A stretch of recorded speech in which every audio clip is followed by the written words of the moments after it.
शेतकऱ्यांचे पंचक्रोशीला निवारण सहभागी उपस्थित असलेले आमचे शास्त्रज्ञ दामले साहेब तसेच कापसाचे उद्योजक आणि निर्यातदार विजय भाऊ धन्यवाद. तूप टाकली गाव असा आहे ज्या गावामध्ये जवळपास 80% कापसाचा पेराव होतो. त्या गावामध्ये ज्या कापसाला बंदी आहे सरकारनं आपल्याला पुढे केलेला आहे असा कापूस गेल्या 5 वर्षापासून नाव देत असे विभागांना अनुभव आहे. आमच्या सोबत नव्यानच शिवाजीराव पाटील पत्रकार संघटनेत आहेत. बालाजी पाटील वाडीकर पांडुरंग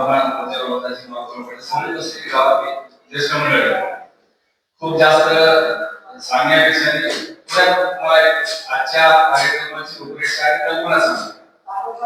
15 फेब्रुवारीला माहूरला एक विज्ञान तंत्रज्ञान परिषद आपण आयोजित केली आहे. त्या परिषदेच्या निमित्तानं महाराष्ट्रभर दौरे चालू आहेत. त्याच अनुषंगानं आज दामले साहेबांचं म्हणणं होतं की तंत्रज्ञान आणि नवं तंत्रज्ञान क्षेत्राला समजायला पाहिजे त्यासाठी आपण पत्रकार परिषद घेऊ हरगावला.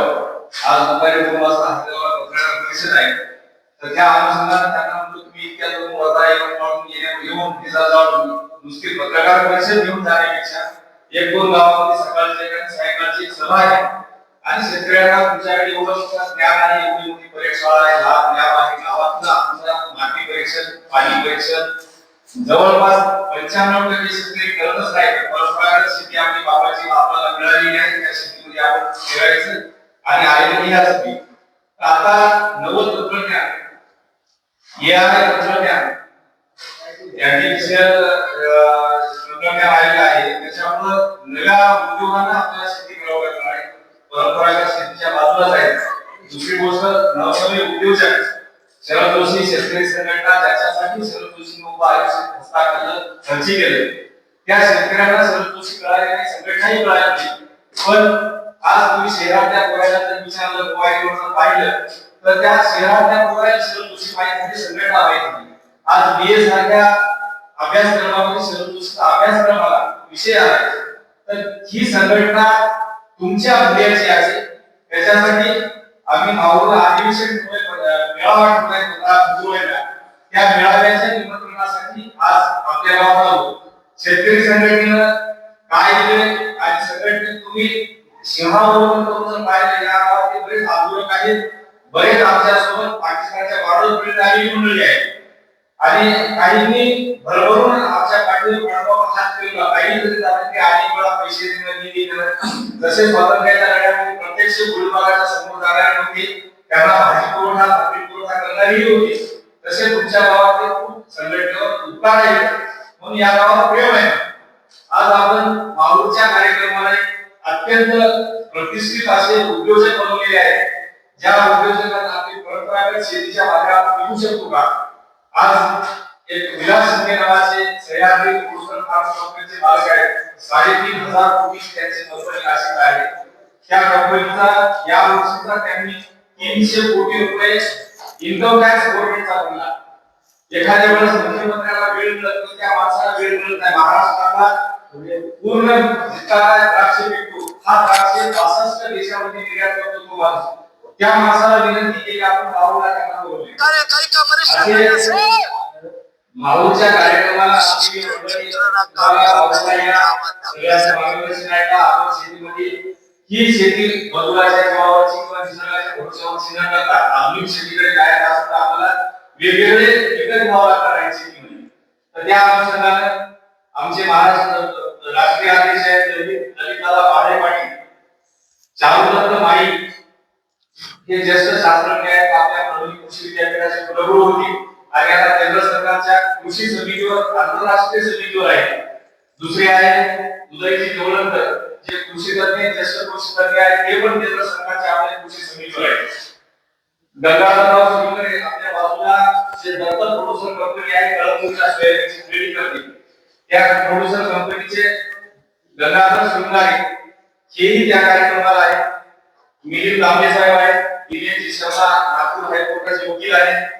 विजयजी निवड उद्योजक आहेत आणि शेतकरी संघटनेचे वामनराव दीपक चटप आणि दादा घुवड संस्थायिका शिवाय प्रज्ञा बापट श्रीराम देशपांडे श्रीमती सीमाताई दरोडी गुणवंत पाटील हंगरगेकर ही सगळी मंडळी बापूमध्ये ज्यांना खरंच या शेतीचा या संघटनेचा कधीचाही संबंध नाही असे माणसं म्हणजे गरजदार माणसं आहेत पण ते डोक्यात वेळ लागले शरदृष्टी आमच्या डोक्यात मोठा किडा तयार केला ते घरात घरी बसू देत नाही म्हणून हे धडपड चालू असते.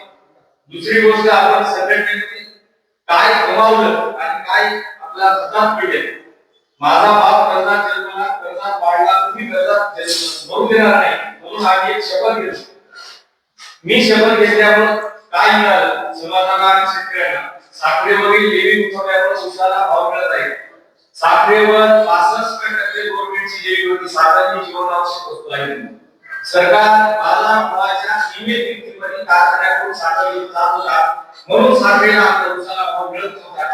ही लेवी होण्यासाठी शेतकरी संघटनेला 9 वर्ष संघर्ष केला म्हणून तुम्हाला ऊस वाढीला दिवस चांगले आले तुम्हाला घरी बसून ऊसाचे दिवस चांगले आले ऊसाचा भाव मिळत नाही हे या चळवळीचं श्रेय आहे तुमच्याकडे. दुसरी गोष्ट ऊसाची संबंधी मुद्द्यावर आपण पुण्यातील कारखान्याला ऊस घेऊ शकतो. ऊसाच्या संबंधीच्या आंदोलनामध्ये आपल्या तालुक्यातील बरेच माणसं पुण्याला झालेले आहेत. नाही तर पहिल्यांदा या कारखान्याला ऊस या कारखान्याला जाऊ द्यायचा नाही या कारखान्यात किती भाव दिला की आपण इथं ऊस घालायचा असा दोनवलीचा कायदा होता. तिसरी गोष्ट ऊसाचा सुरू काढण्याला परवानगी नव्हती. गुराळा काढण्याला परवानगी नव्हती. गुराळा लावायचे असतील तर केंद्र सरकारकडून त्याची परवानगी काढावी लागते. शेतकरी संघटनेला आंदोलन करून गुराळा चालू केले म्हणून आज गुराळ चालू आहे. चौथी गोष्ट कर्जमुक्तीची न्यायालयीन लढाई लढून सर्वच पक्षांना कर्जमुक्ती याविषयी न्यायालयाने घ्यावा लागत आहे आणि आतापर्यंत 3 वेळा कर्जमाफी झाली. कर्जमुक्ती अजून नाही. कर्जमुक्तीसाठी संघटनेचा लढा चालूच आहे. ही कर्जमाफी आहे माफी गुन्हेगाराला असते मालकाला नसते तर कर्जमुक्तीसाठी आपली लढाई चालू आहे. कोणताही पक्ष त्याच्या न्यायमार्गावरती कर्जमाफी संघटनेने त्याच्यात भूमिका केली आहे. कापसाचा एक अधिकार संपवल्यावर आज आपल्या गावातून घरून कापूस घेऊन जात आहेत. फेडरेशन उभारून आम्ही त्यावेळेला लढा दिला त्यावेळेला गावागावात शेतकरी आम्हाला म्हणाले फेडरेशन मुक्त आम्हाला कापूस खरेदी केली आणि संघटना शेतकऱ्याला बोलायला गेले. आज त्याचे तुम्हाला गोड फळ दाखवायला मिळते. घरात बसून कापूसाची विक्री चालू आहे. लक्ष्मी मुक्ती नावाचा एक कायदा केला सुरक्षित आपल्या पुरुषाच्या संपत्तीचा वाटा माय बहीण मुलगी कोणालाही जर आपल्याला द्यायचा झाला तर 50 पहिला 5 रुपयाचा पावडर होता आता 100 रुपयाचा पावडर 100 रुपयाचा पावडर 100 करून दिल्यानंतर महिलांना संपत्तीची वाटा मिळतो. राजकारणात महिलांना आरक्षण नव्हतं. 13 वर्षे महाराष्ट्राच्या जिल्हा परिषद निवडणुका झाल्या नाही त्यावेळेला संघटनेनं आंदोलन केलं आणि जिल्हा परिषदेच्या आदेशाची खुर्ची बळकावून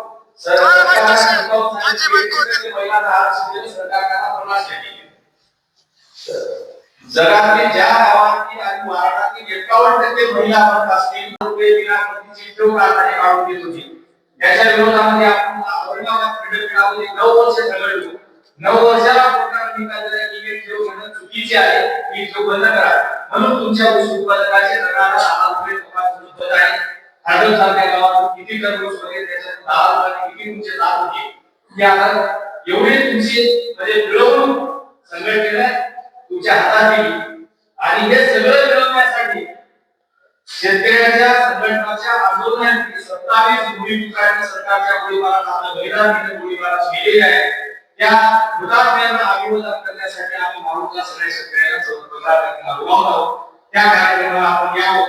नवतंत्रज्ञान काय आहे सुदैवानं एक मोठे शास्त्रज्ञ त्यांना लाख रुपये देऊनही तुम्हाला विचार करण्याच्या बाबतीत तंत्रज्ञान येऊ शकत नाही किंवा प्रयोगशाळा चालू शकत नाही पण आपली माती कशी आहे आपलं पाणी कसं आहे आपल्या पाण्याचा पुण्या पिकाला फायदा होतो असे शास्त्रज्ञ आम्हाला भेटले उघड तुमच्या गावात आम्हाला उभे केले त्यांचा आपण नाव घ्यावा आणि या येणाऱ्या 15 तारखेच्या कार्यक्रमाला सर्वांनी गावातून येण्याचे महाशिवरात्री आहे. देवाला जातो आपण महादेवाला महादेवाला शांतून गाण्यातून यावं ही गणगणित तुम्हाला विनंती करतो. इथंच थांबतो. धन्यवाद. आपण केला त्याबद्दल खरंच आम्ही तरुण शेतकरी नात्याने आपले आभारी आहोत.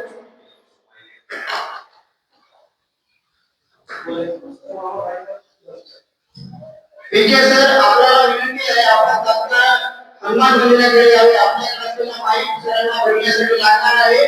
त्यामुळे ताबडतोब आपण अंमलात आणले आहे. आमचे तरुण मंडळी यांनी नक्कीच या सगळ्या गोष्टींचा अभ्यास केला पाहिजे, याच्यावर विचार केला पाहिजे आणि पारंपरिक शेती सोडून कुठेतरी खरं आधुनिक शेतीकडे याच्यापेक्षा काय आपल्याला वेगळं करता येईल, म्हणजे शेतीकडे नुसतं उदरनिर्वाहाचं माध्यम नसून शेतीला आपल्याला व्यवसाय बनवावा लागणार आहे. तेव्हाच आपली प्रगती होऊ शकते. तर आपल्या बोलण्यातून मला पण लक्षात आलं सर, आपल्या मार्गदर्शनाबद्दल आम्ही आभारी आहोत. यानंतर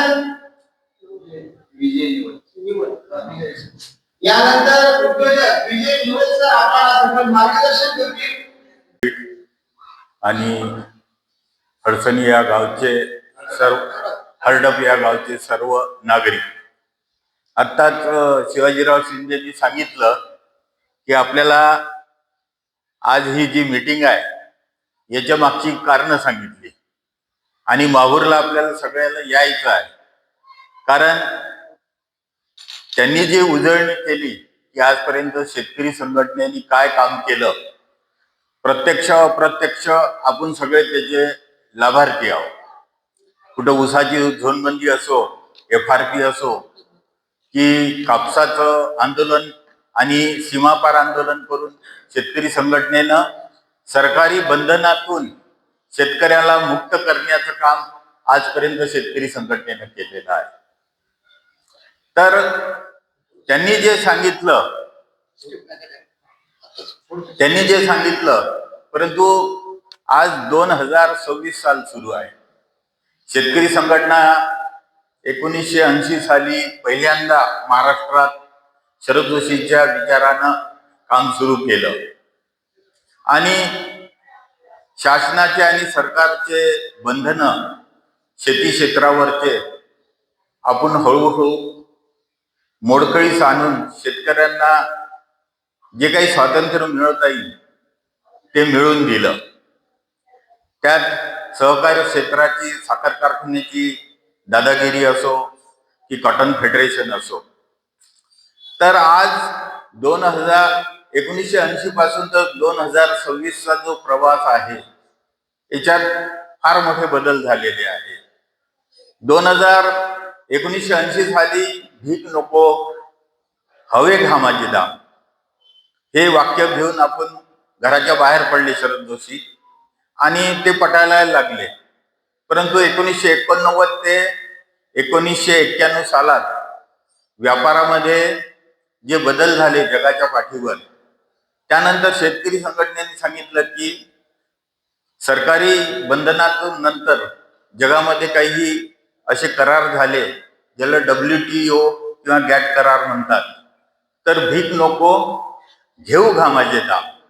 एक वेळ आपली विचारधारा अशी होती की हवे सरकारकडून आपल्याला भाव मिळवून घ्यायचा आणि त्याच्यानंतर घेऊ, म्हणजे जगामध्ये व्यापार एक झाला. 1991 सालानंतर जगाचे सगळे दरवाजे खुले झाले व्यापारासाठी आणि वस्तू विनियोग म्हणजे एकमेकाची देवाणघेवाणासाठी नियम त्याच्यात केले होते की एका देशानं आयात कशी करायची आणि एका देशाने निर्यात कशी करायची याचे नियम बदलत गेले, एकसारखे झाले. परंतु तुम्हाला काल परवाच आता सध्या एक तुम्हाला लक्षात यायचं असेल की ट्रम्पने ट्रेड डील केलं आपल्यासोबत, आपल्या देशासोबत. कारण काय झालं, WTO नंतर भारतासारखे जे गरीब देश होते, तुम्हाला लक्षात येत असेल की ट्रेड डील म्हणजे काय आहे. याच्यात जगाचे नियम लागू नाही आहे. 2 देश ठरवतील त्याप्रमाणे त्यांचा व्यापार होईल. आणि काय झालं की मागच्या 2025 मध्ये ट्रम्प सत्तेत आल्यानंतर त्यांनी प्रत्येक देशाकडून वेगवेगळे करार करून घेतले व्यापाराचे. आता व्यापाराचा करार जो झाला आहे, आता परिस्थिती कशी आहे की तुम्हाला काल परवाच दिसेल की येत्या हा फेब्रुवारी महिना आहे. या फेब्रुवारी महिन्यामध्ये भारत आणि अमेरिका एक वेगळं घोषणापत्र करतील व्यापार कसा व्हावा. काय झालं होतं, ट्रम्पनी 50% भारतीय मालावर ड्युटी लावली होती, म्हणजे टॅक्स लावला होता. आता एवढा मोठा 50% जर कर लावला तर भारतीय माल अमेरिकेत जाणं कठीण होतं. म्हणजे आपली 30% जवळजवळ निर्यात कमी झाली होती. ते क्षेत्र कोणते होते? ते क्षेत्र होतं जेम्स अँड ज्वेलरी, म्हणजे दागदागिने जे भारतात बनतात ते तिकडे 50% महाग झाले होते. दुसरं होतं औषध क्षेत्र. औषध क्षेत्रातनी सुद्धा भारताला जगामध्ये 40% व्यापार भारताचा आहे. तिसरं जे होतं टेक्सटाईल होतं, चमडा होतं, हस्तकला होतं. मग याची निर्यात कमी झाल्यामुळं आपण त्यांच्यासमोर रोजगार कमी होईल म्हणून आपण नवीन ट्रेड डील केलं. परंतु त्याच्यात शहीद कोण झालं? शेवटी कुठं काहीतरी कॉम्प्रोमाइज करायच्या दृष्टीनं हे जे झालं त्यामध्ये शेती क्षेत्रावर आता सध्याच्या ट्रेड डीलमुळं शेतीमालाची अमेरिकेत निर्यात होण्यापेक्षा तिकडनं आयात होण्याची शक्यता जास्त झालेली आहे. म्हणजे आपलं जेम्स ज्वेलरी, फार्मास्युटिकल आणि हस्तकला आणि बरेचसे उद्योग, कपडा उद्योग बाधित न होऊ म्हणून त्यांनी काय केलं की भारतामध्ये जो तिकडला शेतीमाल, आता शेतीमाल कोणता येणार आहे तिकडनं? सोयाबीन येणार आहे. दुसरा विषय आहे गहू येणार आहे. तिसरं मका येणार आहे. चौथं काय येणार आहे? गोमांस, दुधाचे पदार्थ, असे पदार्थ तिकडून इकडे येणार आहे. कारण की त्यांना आपण लिहून दिलं आहे की अमेरिकेतून येणारा माल भारतामध्ये 0% कर राहील, पण भारतातून जे माल जाईल ते 50%च्या ऐवजी 18% फक्त ड्युटी भारतीय, म्हणजे 50च्या जागी 18%. याच्या आधी आपली ड्युटी फक्त 2 ते 3% होती.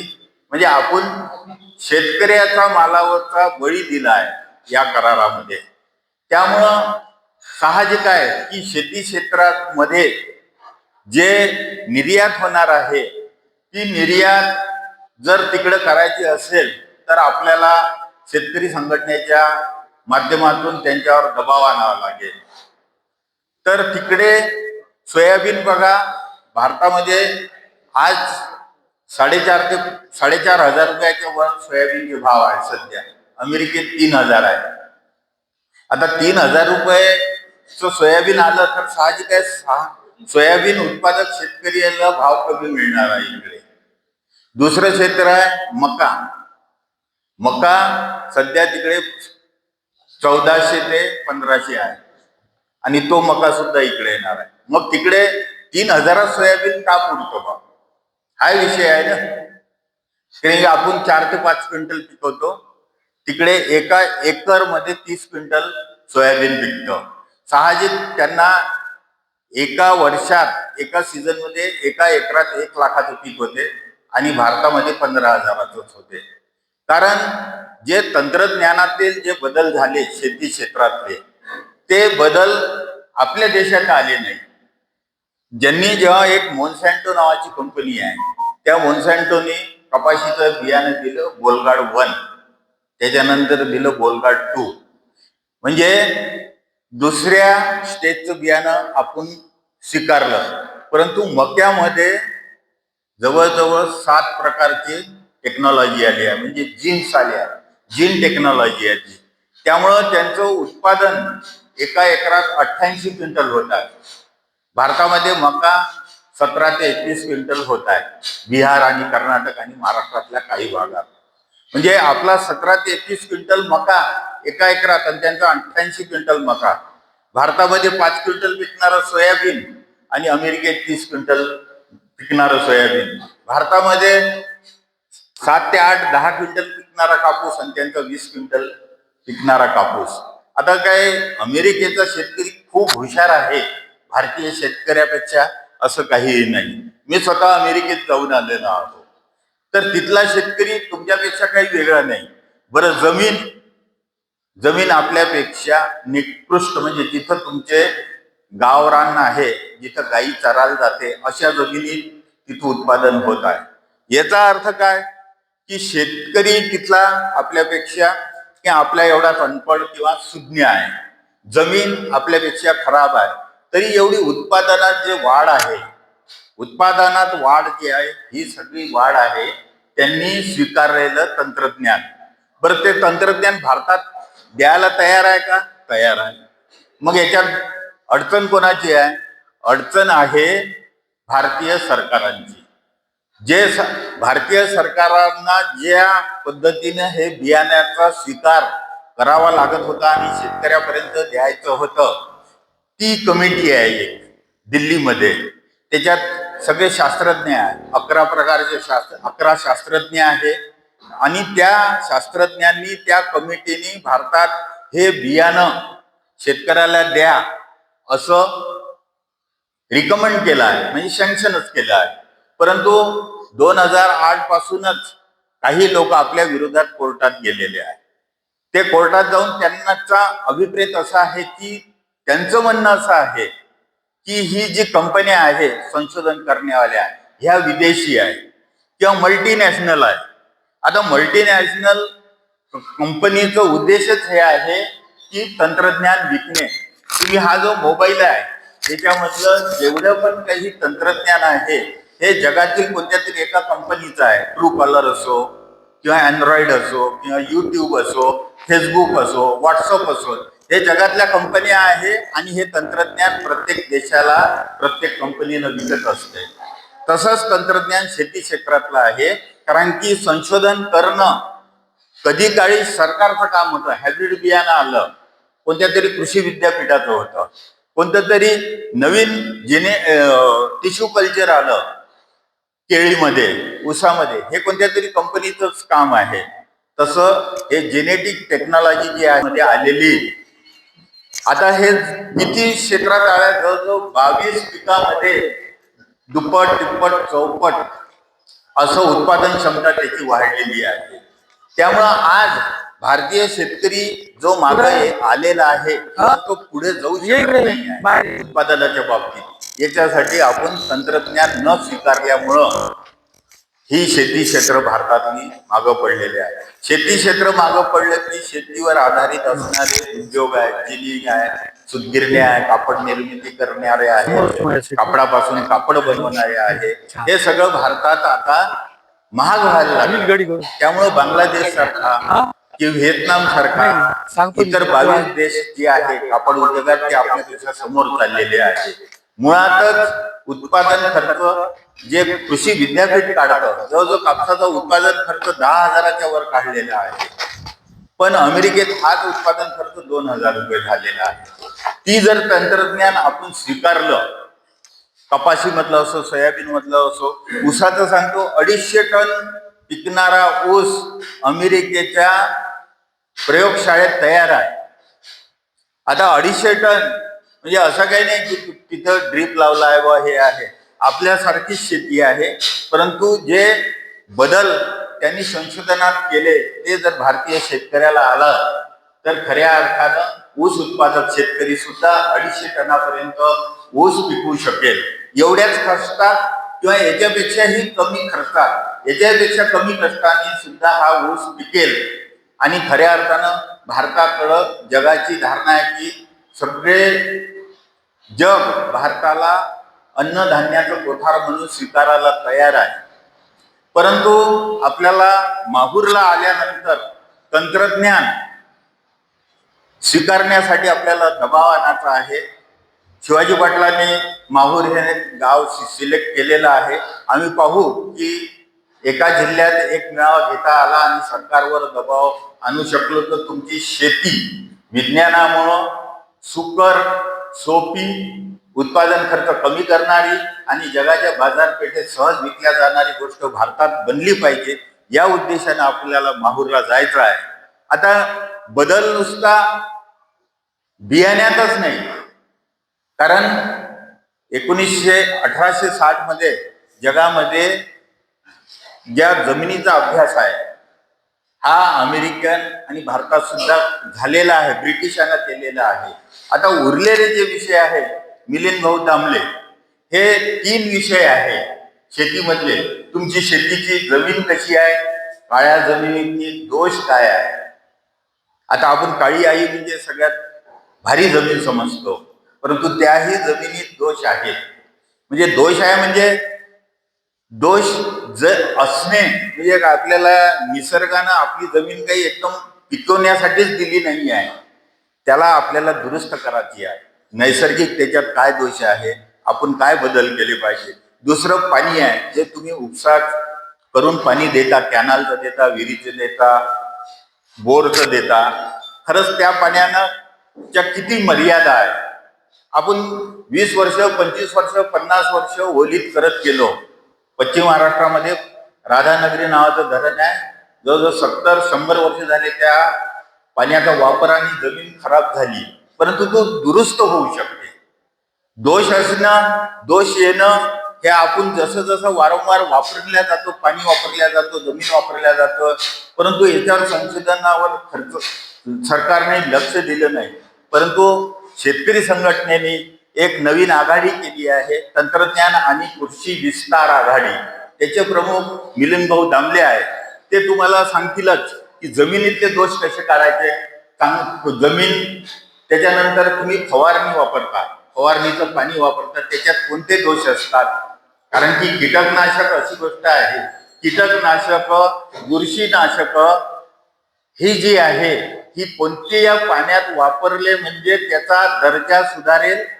नाहीतर काय होतं, आपण औषध टाकतो ते निष्क्रिय होऊन जातं. आपण म्हणतो 40 मिली मोनोसिल वापरायला पाहिजे, पण काही दिवसांना त्याचा फरक जाणवत नाही, ते 80 मिली वापरावं लागते, 60 वापरावं लागते. असंच बुरशीनाशकामध्ये आहे. तुम्ही आपल्याला जरी अर्थकारण करायचं आहे, आपली शेती सुधारायचं आहे, आपल्या कुटुंबाचे आय वाढवायची आहे, म्हणजे पैसे नफा वाढवायचा आहे, परंतु त्यांना मतपेटीचं गणित असल्यामुळं त्यांना डोके आणि त्या बाजूचे लोक पाहायचे आहे. तर मी तुम्हा सगळ्या शेतकऱ्यांना विनंती करतो की तुम्ही जास्तीत जास्त संख्येनं माहूरला जर आले आणि हा विषय जर समोर नेऊ शकले, कारण 365 दिवस शेती करतो, तुम्हाला 1 दिवस किंवा वर्षाचे 10 दिवस शेतकरी संघटनेत दिले तर साहजिक आहे तुमच्या व्यवसायाला, तुमच्या आंदोलनाने सपोर्ट होईल किंवा तुमची शेतीचा उत्पादन खर्च कमी होईल. तुम्ही जगाच्या बाजारात स्पर्धेमध्ये टिकणार. नाहीतर अमेरिकेतून सगळं जगभर जर बदल झाले तर भारत ही फक्त बाजारपेठ शिल्लक राहील, उत्पादक होणार नाही. आता कोणत्याही देशाला वाटलं की इथली 140, 42, 50 कोटी, 150 कोटीची लोकसंख्येला ते बाजारपेठ म्हणून पाहतात. चीनने आपला देश उत्पादक म्हणून पाहला, तयार केला. तसं भारत हा देश कृषी क्षेत्रात जगाचा उत्पादक देश म्हणून जर समोर यायचा असेल तर सरकारला दिशा द्यायचं काम शेतकरी संघटनेचं आंदोलन करेल. एवढं बोलतो आणि सगळ्यांनी माहूरला या आणि जास्तीत जास्त लोक जर आले तर आपण हा विषय, कारण की शरद जोशींनी मागच्या 40 वर्षात काय केलं याचं शिवाजीरावांनी तुमच्या समोर विश्लेषण केलंच आहे. परंतु जगाच्या दिशा आज बदललेल्या आहेत, जगाचा विचार करण्याची हे झाली आहे, हे म्हणजे बदल झालेला आहे. हा बदल जर तुम्ही सरकारपर्यंत, कारण की आमदार खासदार तज्ज्ञ नाही आहे, ते लोकप्रतिनिधी आहे, तर आमदार खासदारालाही समजून सांगायचं आहे आणि आपल्याला हे बदल घडून आणायचे आहे. तरी सर्व शेतकऱ्यांनी तिथे त्या माहूरच्या मेळाव्यात यावं, हा विषय समोर न्यावं एवढी विनंती करतो आणि माझे भाषण नाही ते दिसत नाही म्हणता, इकडून घेऊ तिकडून घेते. हे समोर येतील का बरं, इथून घ्या असं साईड इकडे. नाही हे दिसत नाही, हे इथून याला. नमस्कार शेतकरी भावांनो, मी दीपक आनंदवार शेतकरी संघटनेच्या जन्मापासून शेतकरी संघटनेचं काम करतो आणि माझा मुख्य व्यवसाय शेतीच आहे. शेतीच करतो, या व्यतिरिक्त काहीच करत नाही. आत्ता श्री शिवाजीराव पाटील यांनी आपल्याला शेतकरी संघटनेचा 40 वर्षाचा इतिहास उघडून तुम्हाला सांगितलेला आहे आणि तो तुम्हाला अवगतही आहे, कारण हे गाव शेतकरी संघटनेचं आहे.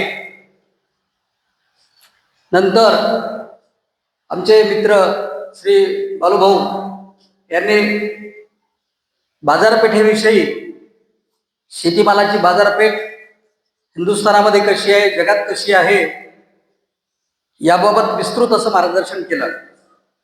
आता मी तुम्हाला या शेतीमध्ये जे आपण ते वापरतो, बहुतेक कापूस उत्पादक शेतकरी तर वापरतातच. आमच्या जिल्ह्यामध्ये 5.5 लाख हेक्टरवर कापसाची लागवड होते. यवतमाळ जिल्ह्यामध्ये 5.5 लाख हेक्टर कापूस एकट्या यवतमाळ जिल्ह्यात लागवड होतो आणि त्याचा पारंपरिक जो परिणाम होता तो यवतमाळ जिल्हा जगाच्या नकाशावर आत्महत्याग्रस्त जिल्हा किंवा सर्वाधिक आत्महत्या या यवतमाळ जिल्ह्यामध्ये होतात अशा प्रकारची एक धारणा झाली. आणि मग त्या दिशेनं शेतकरी संघटनेने काम सुरू केलं. आम्ही काय सुरू केलं काम? ही जी टेक्नॉलॉजी आहे, आता आम्ही तुम्हाला सांगणारच आहे सगळे. आतापर्यंत तुम्हाला किंवा आम्हाला कापूस उत्पादकांना, सोयाबीन उत्पादकांना, मका उत्पादकांना 2च प्रकारचे जीन्स असलेलं बियाणं मिळायचं, ज्याच्यामध्ये क्राय1 आणि क्राय2, तिसरा आणि चौथा जीन जो काही शेतकऱ्यांना खूप गरजेचा आहे तो मिळतच नव्हता आणि आताही मिळत नाही, अधिकृत नाहीच. तो आम्ही चोरून आणून ते बियाणं स्प्रेड केलं सगळ्या महाराष्ट्रभर. कापूस उत्पादकाकडे हे बियाणं सगळं स्प्रेड केलेलं आहे. परिणाम मी तुम्हाला सांगतो, माझ्या गावात जवळपास 2,500 हेक्टर क्षेत्रफळ सगळ्या गावाचं आहे. त्याच्यापैकी 60-70% हा कापूस असतोच दरवर्षी, म्हणजे 2,000 हेक्टरवर कापूस असतोच तुपटाकळीमध्ये. आम्ही पहिल्या वर्षी जेव्हा HTBT आणलं त्या वर्षी फक्त 100-200 एकरवर त्याचा प्रयोग केला. खूप मोठ्या प्रमाणात सक्सेस झाला. या HT बियाण्यामुळे माझ्या गावाचं 4थ्या वर्षीचं उत्पादन तुम्हाला सांगतो मी, की आता माझ्या गावात जवळपास 2,000 हेक्टरवर म्हणजे 5,000 एकरवर या कापसाची लागवड होते. आमच्या गावात सरासरी जेव्हा हे रेग्युलर होता कापूस, म्हणजे BG2 पर्यंतच होतो, त्या दिवशीपर्यंत 5,000 क्विंटल सगळ्या गावाचा कापूस होता, याच्यापेक्षा जास्त नव्हता.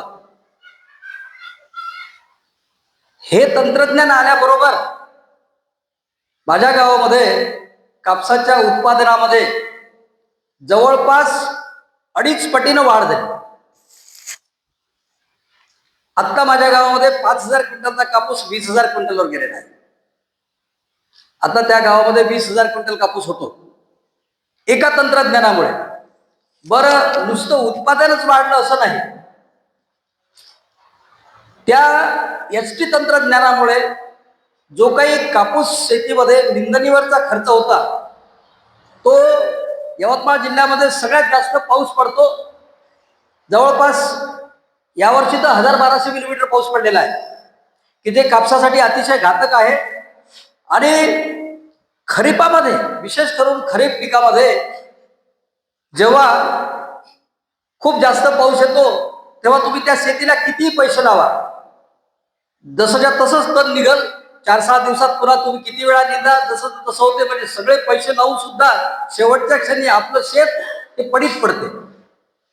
निंदणीमुळे केलेला खर्च वाया जातो आणि उत्पादनही निघत नाही.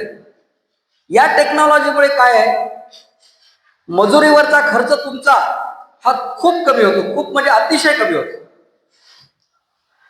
तो एवढा कमी होतो की जिथे आम्हाला 25,000 रुपये प्रति एकर निंदण्याचा खर्च होतो, त्या ठिकाणी आम्ही तो खर्च अगदी 6,000 रुपयापर्यंत जास्तीत जास्त थांबवतो. 6,000 रुपयापेक्षा जास्त खर्च लागत नाही त्याला. मजुराचे कष्ट वाचतात. निंदण्याचं काम म्हणजे किती कठीण आहे, भयंकर कठीण आहे निंदण्याचं काम. तुम्ही बायाला विचारा, इतकं कठीण आहे निंदण्याचं. इतकं कष्टाचं काम शेतीचं दुसरं कोणतंच नाही. पावसात निंदा लागते, चिखलात निंदा लागते, बसून निंदा येत नाही. हे सगळ्या भानगडी मजुराचे कष्ट कमी झाले. उत्पादन वाढण्यामुळे काय झालं, जो निंदासाठी पैसा मजुराला काही जात होता तो सगळ्याचा सगळा पैसा कापूस वेचणीमध्ये चौपट मिळायला लागला बाहेर मजुरांना. म्हणजे आता आमच्याकडे कापसाची मजुरी साधारण 12 रुपये किलो आहे. म्हणजे 12 रुपये किलोनं माझ्या गावात कापूस 20,000 क्विंटल वेचतो म्हटलं तर तुम्ही कॅल्क्युलेशन करा किती पैसे त्या मजुराकडे जातात. माझ्याकडे धामणे साहेब काल कापूस वेचणी चालू होता. तुम्हाला गंमत सांगतो मजुराची कापूस वेचणीच्या. ती बाई संध्याकाळी गेली भाऊ दिग्रसला. म्हणजे तू कशाला गेली ते कापूस सोडवून, म्हणजे 1 तास आधी जातो म्हणजे. कशाला गेली ते म्हणे मोबाईल आणत होता. आणला मोबाईल, केवढ्याचा आणला, 24,000 रुपयाचा मोबाईल आणला. बरं म्हटलं ठीक आहे, पण 24,000चा मोबाईल आणला तर नाही म्हणे अण्णा माझ्याकडे असे 3 मोबाईल आहेत. अरे ते तर अजून अजबच सांगायला लागले म्हणतो 3 मोबाईल आहेत जवळ. बरं एवढंच नाही, यावर्षी म्हणे मी शेतकऱ्याला 4.5 लाख रुपये व्याजाला दिले. 4.5 लाख रुपये शेतकऱ्यांना मजुरी करण्या बाईनं व्याजाला दिले. ही परवाचीच गोष्ट आहे, मी फार जुनी सांगत नाही तुम्हाला. माझ्याकडे कापूस वगैरे चालूच होता. म्हणजे मजुराच्या जीवनामध्ये खऱ्या अर्थानं त्यांना सुख आणि क्रांती जर पाहिजे असेल तर ही टेक्नॉलॉजी त्यांच्यासाठीही उपयोगाची, मजुरासाठी शेतकऱ्यासाठी तर आहेच आहे. माझ्या गावाचा 5,000 क्विंटलचा कापूस 20,000 क्विंटलवर गेला. म्हणजे नक्कीच शेतकऱ्याला चांगला आहे, मजुराला चांगला आहे. हे उत्पादन अशा पद्धतीचं जर तंत्रज्ञान आलं तर सगळ्या शेतकऱ्यासाठी, सगळ्या हिंदुस्थानासाठी आणि सगळ्या जगासाठी हे तंत्रज्ञान आवश्यक आहे. ते भारतात लवकरात लवकर यावं यासाठी आम्ही हे जे प्रयोग करतो आहे, तुम्हाला जे दाखवतो आहे, हे एवढ्यासाठी किंवा हे आम्ही तुम्हाला सांगतो याच्यात हे आहे, हे असलंच पाहिजे. आणि हे सगळं यावं म्हणून आता भाऊने सांगितलं, आता जे डील वगैरे झालं आपलं ट्रेड डील, आणि त्याच्या पुढेही आपल्याला तुमच्या सगळ्याच्या सहकार्याने सरकारवर दबाव आणून हे तंत्रज्ञान सगळ्या भारतभर शेतकऱ्यासाठी खुलं करायचं आहे. याच्यासाठी म्हणून एक आपण सह्याची मोहीम तिथून सुरू करतो आहे. किमान 10,000 शेतकऱ्याचं एक सह्याचं निवेदन सरकार पुढे गेलं पाहिजे की आम्हाला या तंत्रज्ञानाची गरज आहे. याकरिता म्हणून माहूरचा 15 तारखेचा मेळावा आहे. आपण सर्वांनी यावं, ही तुमची स्वतःची जबाबदारी आहे की आमची फक्त 3-4ची नाही. सर्वांनी तिथे आलं पाहिजे आणि आपली या गुलामीतून, तंत्रज्ञान नसणाऱ्या गुलामीतून सुटका करून घ्यायची असेल तर तुम्ही जरूर 15 तारखेला माहूरला या. धन्यवाद, नमस्कार.